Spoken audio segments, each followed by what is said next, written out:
지금 우리가 2019년, 2019년부터 팬데믹, 코로나19, 그렇죠? 코비드 팬데믹 시대를 살아오고 있고, 지금은 이제 엔데믹이라 그래요. 팬데믹이란 뜻이 보니까 팬이라는 게 이제 모두란 뜻이에요. 팬, P-A-N. 데믹이라는 게 이제 유행하다, 감염 뭐 이런 의미가 있는데, 팬데믹은 다시 말하면 범유행, 대유행이라는 거예요. 코로나, 코로나19가 세상을 다 뒤덮었다. 이제 팬데믹 시대인데 지금 이제 마스크도 다 벗고 사람들이 이제 왕래하며 만날 수 있는 그런 장이 되었어요. 그래서 지금 팬데믹이라고 안 하고 뭐라 그러죠? 엔데믹 그래요. EN, 속. 유행 속으로 들어갔다. 다시 말하면 이제는 코로나가 감염이 아니라 그냥 풍토병 정도로 함께 더불어 그 안에 살아간다. 이렇게 얘기하는 거예요. 저희가 팬데믹으로 서로 격리되어지고 감염이 되어지면 두려워요. 그러니까 이 병으로 죽을까 살까가 문제가 아니라 이 병 때문에 사람들에게 어떤 시선으로 바라보니까, 그렇죠? 내가 이 코로나 걸렸다 그러면 사람들이 뭐라 그래요? 오, 이렇습니다. 그러니까 어떻게 해요? 병 때문에 두려운 게 아니라 사람들의 시선이 두려울 때가 있었어요. 이제는 좀 다르죠. 그때는 그랬어. 그러니까 이게 얼마나 위험하고 얼마나 무서운지 정말로 우리가 가늠할 수 없는 그런 시대였는데, 지금은 어때요? 한 번씩 안 걸리면 유행에 참여하지 못한 것처럼 돼. 아이고 이제 알았어 바보. 난 이미 초창기에 코로나 알았지. 지금 괜찮아, 면역성이 생겨서 이런단 말이죠. 참 이때는 이게 어떻게 우리에게 삶의 이 시대의 어떤 앞으로 어떻게 되어질까라는 염려의심 걱정이 있었어요. 그 또한 지나가더라는 거죠. 그런데 이 팬데믹 있기 전에 벌써 13세기, 1347년 정도라고 해요. 그 다음에 1600 몇 년도. 이 시대에는 패스트균 때문에, 패스트균으로 유럽과 이집트, 아프리카 사람들이 거의 2억 명, 인구의 30%가 다 죽었어요. 13세기에. 1347년도 한 6년가량 되었는데, 그때 유럽, 아프리카 이쪽 중동권에 있는 사람들이 그게 쥐벼룩이에요. 쥐벼룩으로 인해서 그 인구의 30%가 다 죽었어요. 그리고 1600년도에도 또 유럽의 패스트균이 창궐해가지고 또 많은 사람이 죽었어요. 인구의 뭐. 자, 그때는 그게 영원할 줄 알았고 그것으로 끝날 줄 알았어요. 이제 세상은 끝났다, 종말이 되어졌다 이렇게. 그렇죠? 그런데 그 전에는 충분히 마찬가지지만 예수님 계시는 당시에도 어떻게 해요? 그냥 나라를 점령하는 사람들이 많았기 때문에 로마 황제에 의한 핍박도 굉장히 많아요. 이제 베드로전서가 오늘 본문의 말씀 베드로전서가 쓰여진 시기가 네로 황제가 AD 68년도에 죽었는데 64년도에 조금 특이한 성격이에요. 그래서 뭐 글을 쓰다가 그림을 그리다가 영감이 떠오르지 않는다고 로마 시내 한 좀 지저분한 지역에 불을 질러버린 거예요. 근데 그게 로마 전체에 불이 번지면서 거기에 대한 책임을 묻게 되는 거예요. 그러니까 어떻게 해요? 자기가 한 것을 가려야 되기 때문에 그때 화살이 되었던, 표적이 되었던 기독교인들에게 그 모든 죄를 다 정당해 줍니다. 그래서 많은 사람이 그 시대에 죽었단 말이에요. 그러니까 숨어 있어도 두려운 거야. 그렇죠? 베드로전서가 그때 그 시기에 쓰여졌을 거라는 거예요. 네, 얼마나 두렵겠어요. 그러니까 지금 코로나 때문에 두려움, 그 시대마다 두려운 것들이 있잖아요. 이때는 또 그 핍박이, 네로 황제의 어떤 그런 핍박들, 로마 군대의 어떤, 그렇죠? 그런 핍박들이 얼마나 힘들었는지 아마 그건 도저히 끝나지 않을 거로 생각했는지 몰라요. 또 지금은 어떤 시대에 살아가고 있나요? 지금 우리는 지금 가장 걱정인 게 뭐예요, 여러분들은? 팬데믹 코로나처럼 또 과거의 그런 강한 나라의 핍박, 식민 통치를 받는 그 시대의 그런 상황들, 그게 그 시대마다 우리를 두렵게 하는 거였단 말이에요. 지금 여러분들은 어떤 것들이 가장 두려움이고, 그렇죠? 미래에 대한 염려의 대상입니까? 저는 오늘 AI를 두고 싶은 거예요. AI. AI가 뭐죠? AI가 뭔지 아는 사람? 네, 시연님. 인공지능. 그렇죠? 그럼 AI를 통해서 우리가 얻을 게 많겠어요? 잃을 게 많겠어요? 얻을 게 많아요. 자, 지금 시대는 AI를 배제하고 살 수 없어요. 4차 산업시대. 지금 우리 여기 어린 학생들 3명이나 앉아있는데 앞으로는 AI를 모르고는 살아갈 수 없는 시대예요. 그런데 이 AI가, 이 로봇가, AI는 단순히 그냥 머신이야, 머신. 그 안에 어제도 말씀드렸지만 딥러닝이라고 하는 스스로 학습하는 알고리즘, 신경망 같은 게 들어가고 또 트랜스포머 알고리즘이라는 게 들어가서 어떻게 해요? AI가 사람처럼 모든 것들을 다 할 수 있는 시대가 오는 거예요. AI 이 로봇이 사람 말을 듣고 움직이기까지 한 10년을 걸릴 것이라고 했어요. 그리고 움직임이 딱딱해 이렇게. 로봇 춤 있잖아요 이렇게. 이것이 마디마디가 자연스럽고 사람의 움직임처럼 이렇게 되기까지가 10년 걸릴 거라고 했어요. 그런데 3년도 안 걸려서 사람보다 더 무궁무진한 일을 해요. 뭐 덤블링도 하고 그 영상이 많은데 한번 보여주고 싶은 마음이 있어요. 나중에 우리 학생들 한번 시간 되면 여기 있나요? 모르겠네요. 그래서 오늘 이제 말씀드리고자 하는 것은 앞으로 우리가 4차 산업시대를 살아가는 입장에서 과연 어떻게 살아가야 되느냐. 그렇다면 그 시대마다 살아가는 방법과 태도가 있어요. 그 시대에 예를 들어서 패스트푸드 때문에 그렇잖아요. 하루에도 거의 30% 죽었다는 얘기는 3사람 중에 1사람 죽는 거예요. 맞죠? 이거 생각해보세요. 가족이 3명이 가족이면 3사람 중에 1사람이 죽어나가요. 그때 인구의 30%가 다 죽었다고요. 심각한 일이죠. 그렇죠? 근데 지금은 어떻습니까? 앞으로 AI가 세상을 지배하는데 아까 말씀드린 것처럼 이 AI 로봇이 10년 정도 걸려야 사람처럼 말을 듣고 행동할 거라고 했는데 3년도 안 걸렸다는 거예요. 그러니까 2045년 되면 어떻게 해요? 로봇이 세상을 지배한다는 거예요. 응? 아까 희연이 얘기했듯이 AI가 우리의 필요로 사용되는 것뿐만 아니라 이들이 스스로 어떻게 해요? 생각을 하고 움직여. 그래서 자기들이 어떻게 한다고요? 말을 안 들어 이제는 주인 말을. 희연아, 이제 AI가 우리 희연이나 윤서나 민채에 의해서 말을 이렇게 이렇게라 로부터 지시를 하지 듣질 않는다니까 이제는. 그런 시대가 와요. 그래서 단순히 로봇은 우리가 사용하기에 편리한 것만이 아니라 나중에 우리를 뛰어넘는 상태가 된다고. 왜요? 우리는 1초에 생각을 4천억 개를 연산을 한대요. 실제로 기억하는 건 2,000개밖에 안 돼요. 근데 로봇은 어떻게 해요? 가르치는 대로 다 기억을 해. 저장을 해. 스스로 학습해. 응? 그 자기들이 연산해서 조합을 이루어서 행동을 하니까 우리를 뛰어넘겠어요? 안 넘겠어요? 우리를 뛰어넘으면 어떡할 거야?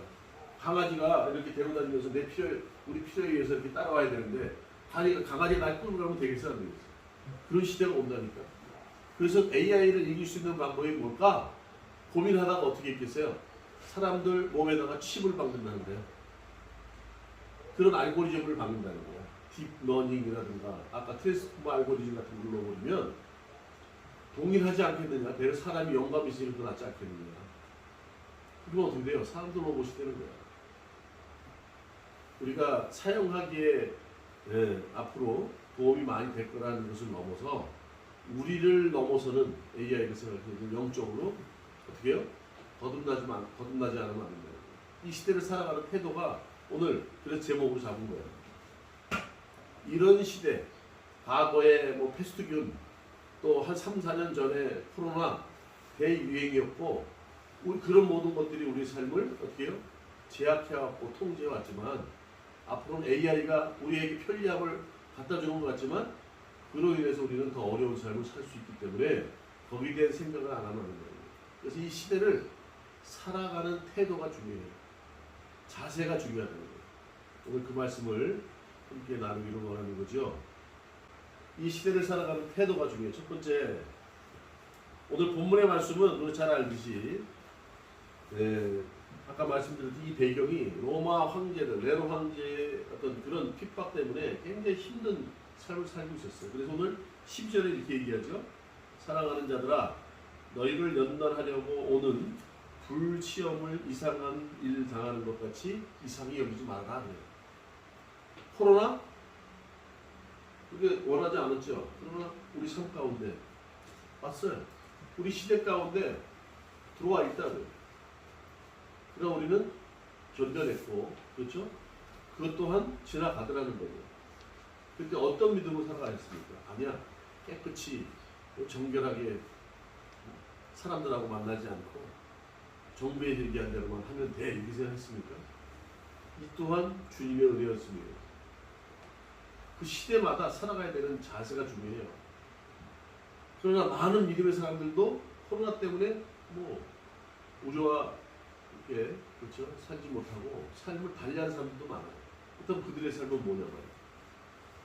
우리가 시대마다 어렵고 힘든 대유행을 우리가 어쩔 수 없는 그런 일들이 벌어지만 그 모든 것 오늘 얘기해요. 오는 불시험을 이상한 일 당하는 것처럼 여기지 말라고. 주님께서는 다 이유가 있으세요. 이스라엘 백성들이 핍박받을 때, 그렇죠? 그리스도인들이 핍박받을 때 나라를 통해서 핍박을 했고, 그렇죠? 많은 환경을 통해서 핍박을 했지만 절대 그리스도인들은 거기에 굴하지 않았어요. 아까 믿음은 말하는 것들의 실상이라고 했어요.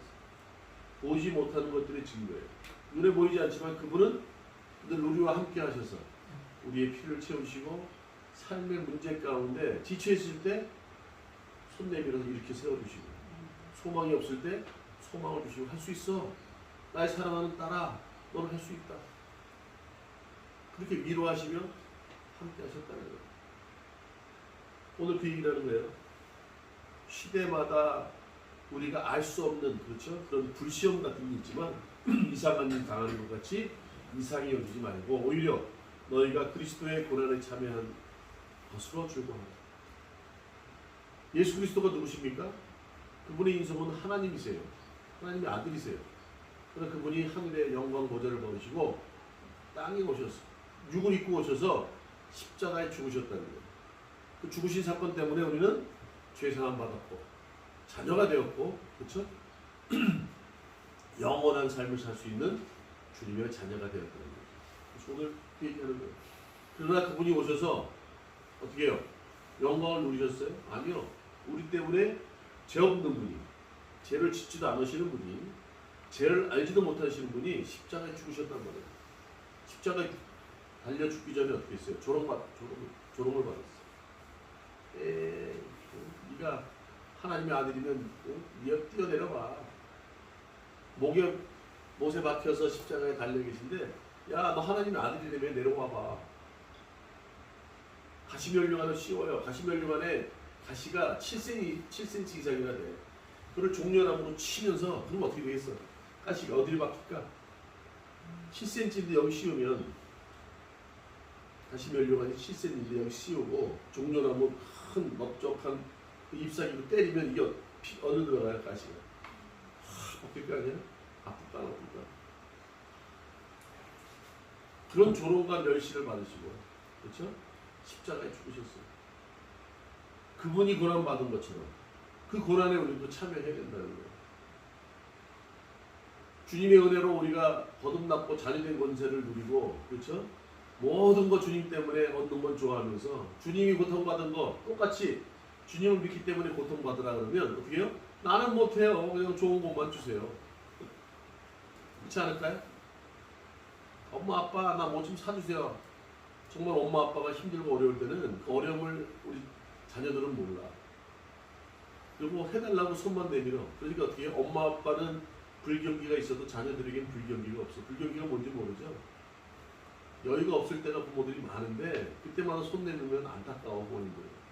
그러니까 없을 때는 알았어요 엄마 아빠, 네, 나중에 돈 생기면 사주세요. 그렇게 어른스러운 얘기를 해야 되는데 엄마 아빠는 여유가 없는데도 무조건 손 내밀고 달라는 거야. 그럼 어떡할까? 이게 똑같은 얘기야. 예수 그리스도가 고난을 받으시고 우리 때문에 십자가에 죽으셨는데 십자가에 죽으시고 우리 제사함을 주시고 영생을 얻게 하시고 자녀된 권세를 줬어. 그거는 좋아. 그런데 예수님 같이 똑같은 고통은 나는 안 받겠습니다. 그러면 그거는 무슨 얘기야? 무슨 심볼까? 그러지 말라는 거야. 주님이 너희들과 함께 한다는 거야. 그러니까 세상 살면서 13세기 우리가 짧게는 그때부터 얘기했죠. 아니면 AD 64세기 이후부터 64년 이후부터 끊임없이 그 시대마다 어렵고 힘든 상황들이 있었지만 어떻게 해요? 그런 불시험을 이상한 일 당하는 것처럼 생각하지 말라는 거예요. 그것들을 어떻게 해요? 과감하게 믿음으로 바라는 어떤 믿음으로 실상으로 바라볼 때 뭘 바라봐야 된다는 거예요. 오늘 그 얘기를 오늘 하려고 하는 거예요.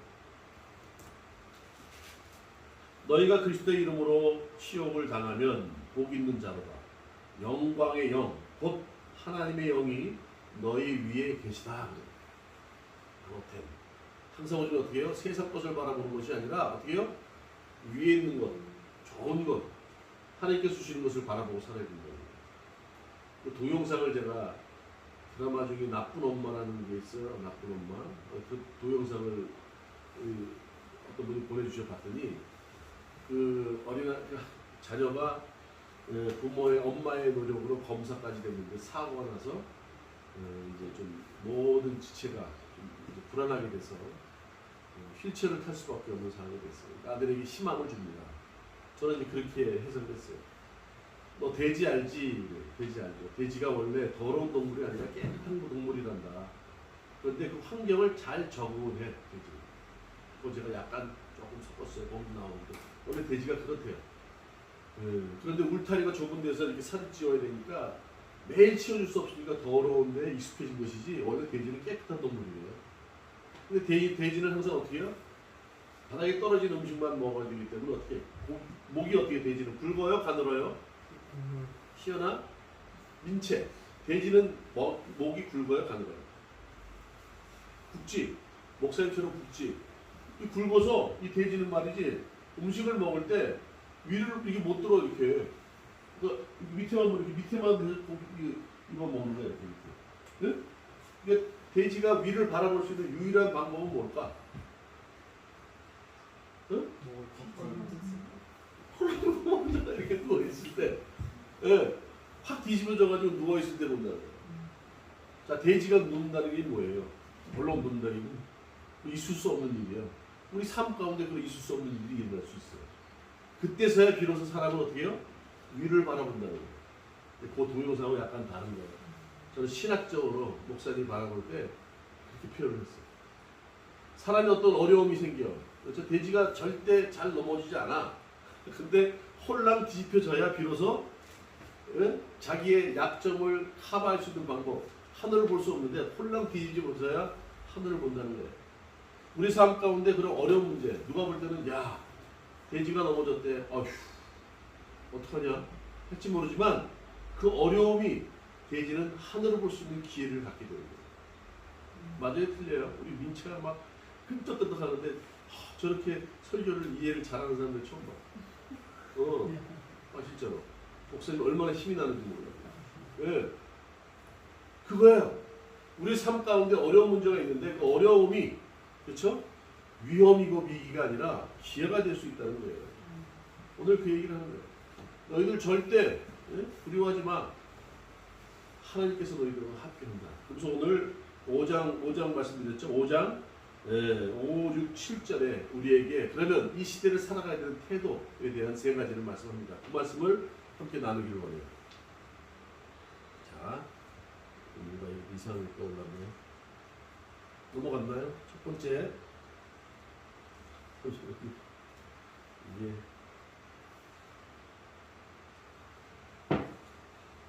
넘어갔어요? 안 넘어갔어요? 말을 안 들어야 돼.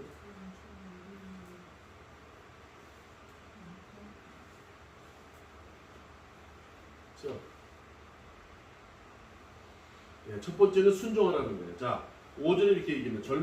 젊은 자들아 이와 같이 장로들에게 순종하고 다 서로 겸손으로 허리를 동이라. 하나님은 교만한 자를 대적하시되 겸손한 자들에게 은혜를 주시는가. 순종하라 그래요. 그럼 뭐 직장에서 그냥 그 부당하게 직장 상사가 갑질해도 그냥 그거를 그냥 순종해야 됩니까? 그 얘기가 아니에요. 여기서 순종이라는 건 하나님, 주님의 말씀에 기초를 해야 된다는 거예요. 그렇죠? 무슨 말씀인지 알아요? 순종이라는 게 그냥 단순히 군대에서처럼 하라면 하라는 복종이 아니라 주님 안에서 주님께서 말씀하신 대로 주님의 뜻대로 하는 것이 순종이라는 거예요. 다시 말하면 순종이라는 의미는 뭐냐면 나의 생각, 나의 어떻게 삶 전체를 어떻게 온 생애를 기꺼이 주님 앞에 내려놓는 것. 내 발 앞에. 나를 주장하면 안 돼. 난 아무것도 아닙니다. 주님께 십자가에 죽으심으로 나는 제사함 받았고 영원한 삶을 얻었으니 나는 아무것도 아닙니다. 주님, 나의 삶 전체를 주님께 내려놓습니다. 그리고 발 앞에 내려놓는 게 순종이라는 거예요. 이거 해라 저거 해라 따라하는 순종이 아니라 아버지 뜻이 무엇인지, 그렇죠? 하나님 아버지께서 우리를 원하는 게 무엇이겠어요? 우리를 만들어주시고 이 땅에 보내주시면서 뭘 원했겠어요? 내 말을 듣고 너희들은 다 내가 책임진다. 네가 어디 있든지 내가 너희들과 함께 할게. 힘들고 어려울 때 내가 먼저 나가서 악한 사탄들과 싸워서 이겨서 너희들을 보호할게. 그러니까 어떻게 해요? 너는 내 말만 순종해. 다시 말하면 너의 생애 전부를 기꺼이 주님 앞에 내려놓으라는 거예요. 그게 순종이라는 거예요. 오늘 얘기해요. 그 젊은 자들아 이렇게 얘기해요. 젊은 자는 단순히 우리 이렇게 오늘 온 중학생들, 이 학생들만 얘기하는 게 아니라 중학생들보다 더 어린 사람이 있어요, 없어요? 있죠? 그럼 그 사람들이 젊은 사람이에요. 그러면 거꾸로 이 중학생들은 나이 많은 사람이 되는 거야. 그리고 요 민호 선생님보다 이 중학생들이 나이가 많아요, 적어요? 적죠. 적으니까 민호 선생님은 어른이 되는 거고 우리 윤서나 민채나 희연이는 젊은 사람이 되는 거야. 거꾸로 요 사모님하고 희연이 여기 조은영 집사님은 나이가 많아요, 적어요? 목사님보다. 그러니까 이 젊은 사람이야. 목사님이 장로가 되는 거야.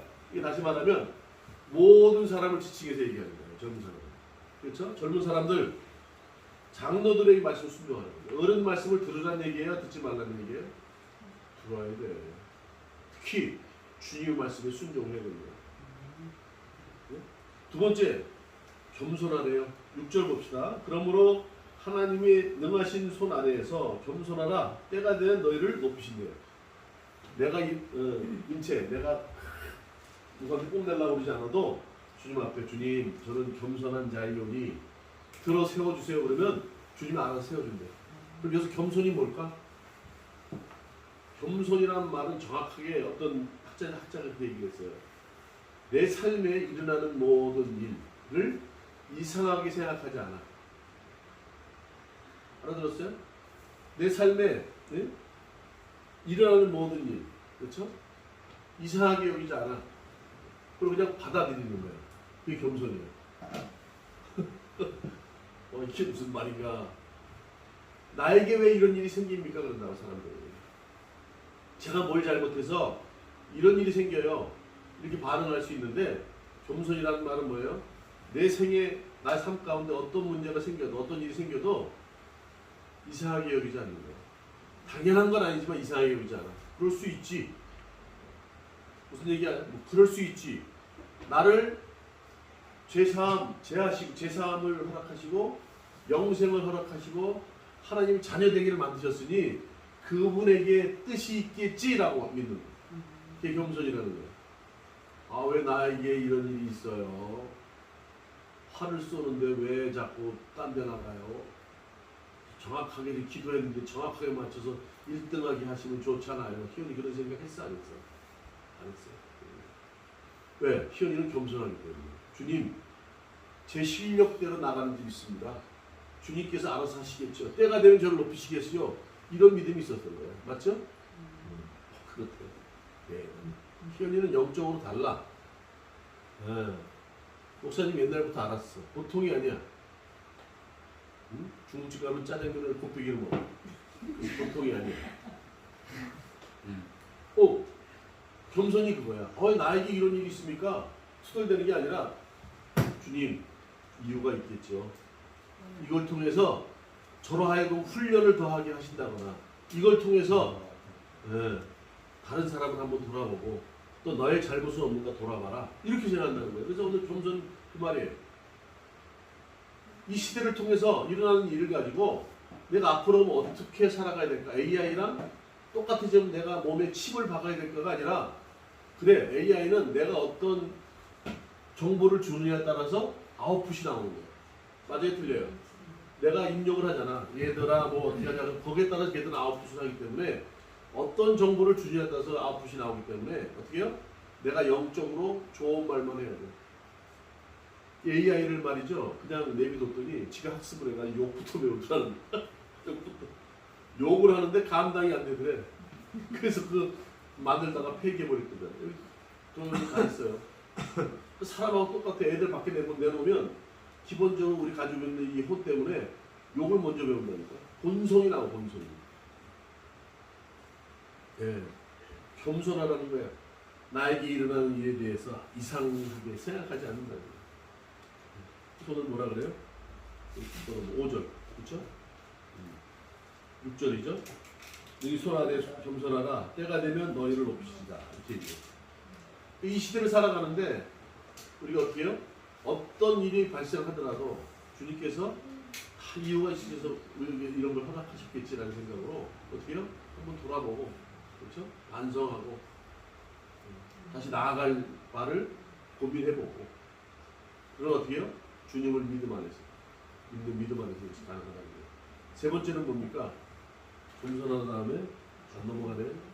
세 번째는 어떻게 해요? 염려하지 말라는 거예요. 염려하지 말고 어떻게 해요? 7절 할 게 있습니다. 시작. 너희 염려를 다 주께 맡기라. 이는 그가 너희를 돌보십니다. 그러니까 염려해야 되겠어요? 안 해야 되겠어요? 제가 이번 주에 태어나서 처음으로 화요일날 가슴막 아픈 거 있죠. 팍팍팍 쑤셔. 이게 너무 아픈 거예요. 이게 잠깐 아프다 만 게 아니라 계속 아파서 이상하다 싶어서 이렇게 만지고셨더니 같이 이제 있는 장로님이 목사님 이거 협심증 같습니다. 갑자기 겁이 덜컥 나더라고요. 야, 이게 내가 고혈압이 있어서 고혈압약을 먹고 3개월 됐는데 이것 때문에 문제가 되나? 그래서 내가 올라와서 그 다음날 병원에 갔어요. 어떻게 해요? 쫙 엑스레이 찍고 심전도를 해봤는데 아니 이상 없이 잘 뛰고 있습니다. 그러는 이게 심장인데요. 괜찮습니다. 이게 뭐죠? 이거 응? 이걸 해보더니 괜찮다는 거야. 그러니까 사람이 그렇지 내가 건강했는데. 네. 그런데 어느 저녁부터 또 하루에 한 번씩 꼭 그렇게 아프더라고. 괜찮다고 그러는데. 그 사람이 어떻게 해요? 분명히 물론 이제 그래도 체크되지 않는 게 있을 테니 조심은 해야 되겠다 생각을 했지만 맡기면 되잖아요. 근데 어떻게 해요? 또 아프니까 이 의사가 오지라는 거 아니야? 사람이 어떻게 해요? 염려한다는 게 단어, 헬라어 단어로 말하면 어떻게 되면 생각과 마음 따로 있다. 염려하게 되면 그렇죠? 생각으로 염려하게 되면 마음이 둘로 나뉜다는 거예요. 염려가 그런 뜻이에요. 자꾸 염려하게 되면 생각이 나뉘어진다. 믿는 것과 안 믿는 것 중에 안 믿는 것처럼 나눠진다는 거예요.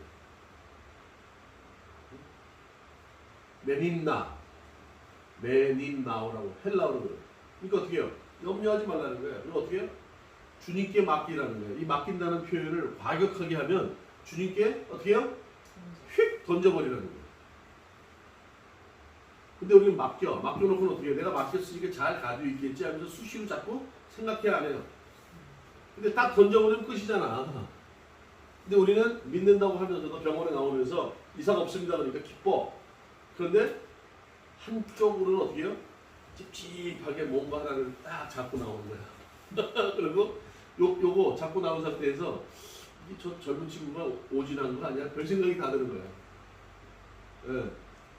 근데 우리는 어떻게 해요? 그런 염려, 두 생각을 가지면 안 돼요. 염려하면 안 됩니다. 어떻게 주님께 다 이제는 내 문제가 아닙니다.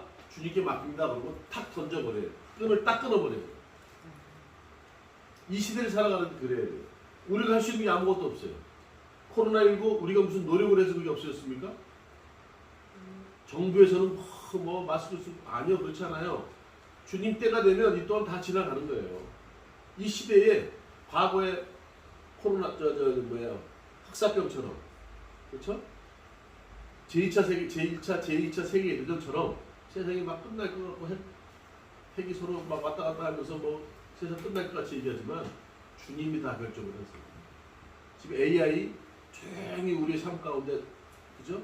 잠식하고 앞으로 보세요. 이제 멍하니 있다가 AI에 대해서 그냥 쉽게만 생각하고 편하게만 생각했다가 그냥 잠식되고 그들에게 앞으로 히틀러와 김정은 같은 사람이 없을 방법이 어디 있어요? 그들 같이 악용하는 사람이 생기면 지난번에 그렇잖아요. 이스라엘 모사드에서 이란에 그 하나 죽인 거 맞죠? 그게 다 인공 AI로 한 거예요. 정확하게 재서 방향, 속도, 바람 방향 그래서 맞춘 거예요. 근데 그 모든 것에는 사람들의 디테일한 손길이 필요했다는 거예요. 결국 어떻게 해요? 그 로봇도 사람이 자주유지할 수 있다 없다? 제대로 된 영성을 가진 사람들이 자주유지해야 된다. 제대로 된 영성을 어떻게 해요? 오늘 주님을 순종하고 주님 앞에 겸손하고 주님께 모든 염려, 근심, 걱정 다 던져버리고 그쵸? 그 시대를 살아가는 태도를 가진 사람들이 앞으로는 세상을 지배할 수 있다는 거예요. 다스리고 정복하라는데 지금 잘못하면 AI에게 끌려다닐 수밖에 없는 상황이 되어버린다니까. 오늘 말씀을 정리합니다. 시대를 살아가는 우리의 자세, 앞으로는 어떤 더 인간의 힘이 필요해요. 이 인간이 정말 이렇게 무능력할까라고 할 정도로 시대는 점점 급변하게 바뀌어요. 그때 우리는 뭘 해야 될까? 그때 생각한 거죠. 지금 서서히 기계와 다른 나의 인간이 할 수 있는 부분들을 잘 생각해야 돼요. 제가 이 관계에 대한 공부를 했다고 했잖아요.